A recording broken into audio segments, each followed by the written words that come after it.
چیز ہوتی ہے اس کو کہتے ہیں چلا کاٹنا. 40 دن آپ ایک عبادت ہوتی ہے ایک پرٹیکولر جگہ میں, ایک پرٹیکولر آپ اس سے قدم باہر نہیں رکھ سکتے, تو آپ کا چلا ٹوٹ جاتا ہے. اور وہ بہت مشکل کام ہے, اور وہ اپنے اس جگہ کرنا ہے جہاں کسی انسان کی اپروچ نہ ہو.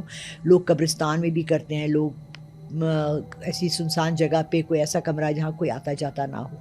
عشاء کی اذان سے لے کے فجر تک آپ نے وہاں بیٹھنا ہے, وہاں آپ کو کوئی ڈسٹرب نہ کرے. سو یہ ایک بہت مشکل کام ہے. نہ میں اس میں کبھی پڑھی ہوں, نہ میں پڑھنا چاہتی ہوں, نہ میں چلا کاٹنا چاہتی ہوں.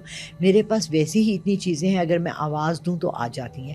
میں آپ کو جس امریکن کا بتا رہی تھی کہ اس نے مجھے یہ کہا کہ آپ کی بھی ایک دن وہ ہوگی, اس دن میں گھر آئی تو میں نے کہا او آج میں روحیں بلاؤں گی, میں تو بہت بڑی پیر ہوں بھائی, میں تو جو کام کرنا چاہوں میں کر سکتی ہوں. سو میں شوخی ہو گئی, انسان ہو جاتا ہے نا بالکل.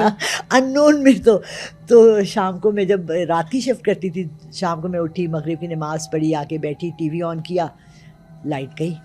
تو ان دنوں میں اتنا کامن نہیں تھا یہ لوڈ شیڈنگ کا, مگر لائٹس پھر بھی جاتی تھی.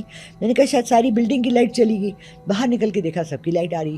میں نے اوپر سے دیکھا تو میں نے کہا شاید میرا میٹر کسی نے آف کر دیا ہے. میں نیچے گئی, میٹر آن تھا. اوپر دیکھا لائٹ آ گئی.